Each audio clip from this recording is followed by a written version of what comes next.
भवसंभव भीति वेदनम सुख संपत् करुणानिकेतनम व्रतदान तप क्रिया फलम सहजानंद गुरु भजे सदा। इष्टदेव भगवान स्वामीनारायण मंदिर में बिराजी अपना बधाना संकल्प पूरा करता घनश्याम महाराज आदिक देवो सभा में उपस्थित व्यासासने आरूढ़ वक्ताश्री वड़ताल मंदिर चेरमेन संत स्वामी અહીંયાનું સત્સંગનું ભરણ પોષણ કરતા એવા ન્યાલકરણ સ્વામી એમની પહેલાં જેમણે અહીંનો વહીવટ અને સત્સંગનું પોષણ કરેલું એવા લક્ષ્મણજીવન સ્વામી, હરિનારાયણ સ્વામી, હરિસ્વરૂપ સ્વામી, પાર્ષદ વલ્લભ ભગત, સભામાં ઉપસ્થિત અમારે ધરમસિંહભાઈ છે, અનિલભાઈ છે, પછી અમારે નાથુભાઈ બેઠા છે, આદિ તમામ ભાવિક ભક્તજનોને ભાવથી જય સ્વામિનારાયણ।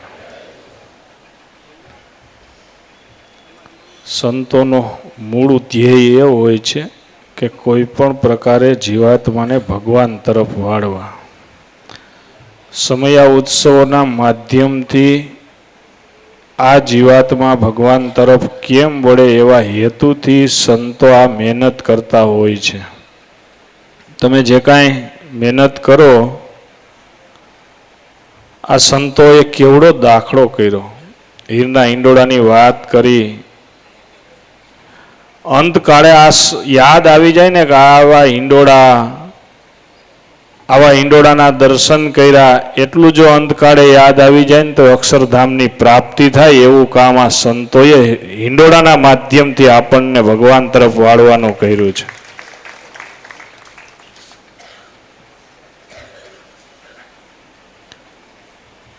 આ બધા જ સ્વયંસેવકો છે, એમને એક વખત જોરદાર તાલીઓથી વધાવો। એમને પૈસા દેવા જે સહેલા છે, પરંતુ એનો ઉપયોગ કરીને જે કામ કરવું ને બહુ અઘરું છે। હિંડોળાના માધ્યમથી મહારાજને હિંડોળે ઝુલાવવા માટે નંદ સંતો બહુ મહેનત કરતા। એમ નિષ્કુળાનંદ સ્વામીની વાત એમાં પ્રચલિત છે। નિષ્કુળાનંદ સ્વામીએ 12 બારણાનો હિંડોળો કરેલો, મહારાજે 12 સ્વરૂપે દર્શન દઈ, બધે જ હિંડોળામાં મહારાજે દર્શન દઈને ઝૂલેલા। એ દર્શન આપણે નથી કર્યા, પરંતુ આમાં હિંડોળામાં મહારાજ છે ની પ્રત્યક્ષ છે ની આ બધા ભક્તોએ મહેનત કરી છે ને એમાં આપણને પ્રત્યક્ષ મહારાજના દર્શન થાય છે। જ્યાં જ્યાં મહારાજની મૂર્તિ છે એવું કામ હિંડોળાના માધ્યમથી આપણને અહીંયા થઈ રહ્યું છે। મહારાજે ઉત્સવોનો બહુ મહિમા કીધો છે। ઉત્સવોના માધ્યમથી જે સત્સંગની વૃદ્ધિ થાય એવી બીજે નથી થતી। અને આ સંતો રાત્રિ દિવસ જોયા વગર, હમણાં જ વાત થઈ કે એક ઉત્સવ પૂરો થાય ને ત્યાં બીજા ઉત્સવની જાહેરાત કરી દે। એ ઉત્સવ એમનેમ નથી થતો। મહારાજે ને દાદા ખાચરે કીધું કે મહારાજ બધા જ ઉત્સવો અહીંયા કરો। મહારાજે કીધું કે ઉત્સવો કેમ થશે? ધનનું કામ ધનથી થાય। મહારાજ તમે છો ને? મહારાજ કે અમે છીએ ને તોય ધનનું કામ ધનથી થાય, આવું કીધું। પછી નક્કી કર્યું કે વદ પક્ષના ઉત્સવ આવે એ જીવુબાઈએ કરવા, અને વદ સુદ પક્ષના ઉત્સવો આવે એ મોટીબાઈએ કરવા, આવું નક્કી કરી અને ગઢડામાં ઉત્સવો કરતા। આજે પણ મહારાજે કેટલા ઉત્સવો ગઢપુરમાં કરેલા એમની વિગત આપણે જાણીએ છીએ। ભક્તજનો, સંતોનો ઉપદેશ છે ને એને કોઈ પણ પ્રકારે આ જીવાત્માને ભગવાન તરફ વાળવાનો હોય છે। પછી મંદિર કરતા હોય તો ભલે ગુરુકુળોના માધ્યમથી, ઉત્સવ સમયના માધ્યમથી, કથા વાર્તાના માધ્યમથી, પરંતુ ભેગી કથા વાર્તા છે ને એ સત્સંગનો પાયો છે।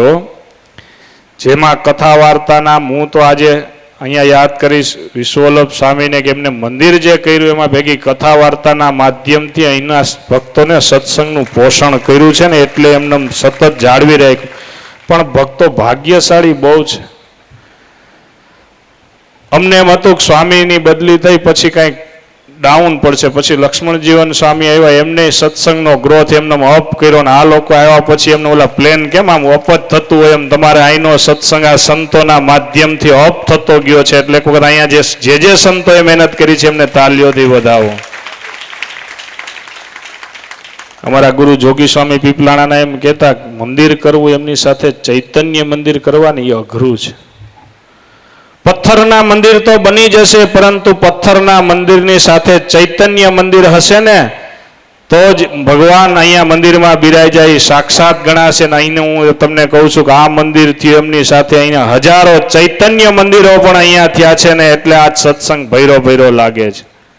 જોકે સુરતમાં સત્સંગ કરવો ઘણો સહેલો છે.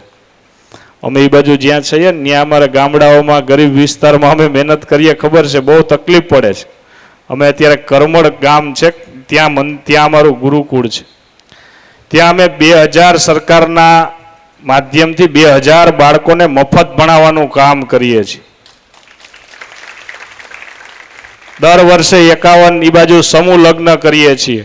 પણ મૂળ ધ્યેય કે જીવાત્મા ભગવાન તરફ વળે એવા ધ્યેયથી સંતો મહેનત કરતા હોય છે. ત્યારે આવા સુરતને આંગણે આટલા સંતો, સુરતમાં બહુ મોટો સત્સંગ છે.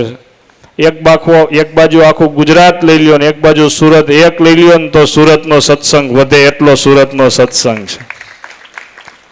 અને ગુરુકુળો હોય કે મંદિરો હોય, એક બાજુ બધા જ હોય, એક બાજુ આખા ગુજરાતમાં ને એક બાજુ બધા જ મંડળોનો અહીંયા સુરતમાં એક પગ અહીંયા હોય ને એક પગ એની સંસ્થા ગામડામાં હોય ત્યાં હોય, પણ એક પગ તો સંતોનો સુરતમાં હોય જ. તમે સુરત છે ને આમ તો કર્ણની ભૂમિ છે. કર્ણ દાનેશ્વરી હતો ને તમે સુરતના ભક્ત બધા દાનેશ્વરી છો ને, એટલે બધા જ અહીંયા તમારા કામ થાય છે. આ મંડળ ધ્યાની સ્વામીનું મંડળ છે. ધ્યાની સ્વામી બહુ સમર્થ સંત હતા.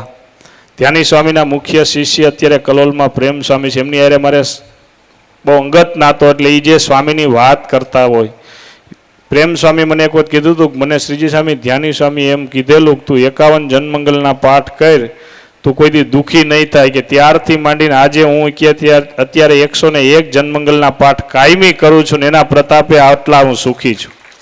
સ્વામી એવા આશીર્વાદ દેતા. ધ્યાની સ્વામી બહુ સમર્થ હતા ને એમના સંતો તમને મળ્યા છે. ભક્તજનો જે મળ્યા હોય ને એમાં રૂડું માનીને એ કેમ કરવું, મંદિરે આવવાનું કહે તો એક પ્રમાણે કરવું. આ કાંઈ દાખલો ઓછો દાખલો નથી હો, દોરાનું કામ છે. દેખાય નહીં, હીરના દોરાનું કામ કરી અને એમાંથી દોરા તૈયાર કરી અને લાઇનિંગ કીધું. આ બધાને ખબર હશે કેમ થયો હશે. બહુ મહેનતથી દાખલો કર્યો છે. મેં તો દર્શન કર્યા અંદર જઈને, બહુ રાજી થયો. ભક્તોએ ખૂબ દાખલો કર્યો છે. આમાં જેને જેને સેવા કરી હોય એને ભગવાન તન મન ધનથી જેને સેવા કરી અને ભગવાન સર્વ પ્રકારે સુખી કરે. ખાસ કરીને આ સ્વયંસેવકોને ભગવાન સર્વ પ્રકારે સુખી કરે એવી ભગવાનના ચરણોમાં પ્રાર્થના કરી મારા શબ્દોને વિરામ. બોલો સ્વામિનારાયણ ભગવાનની.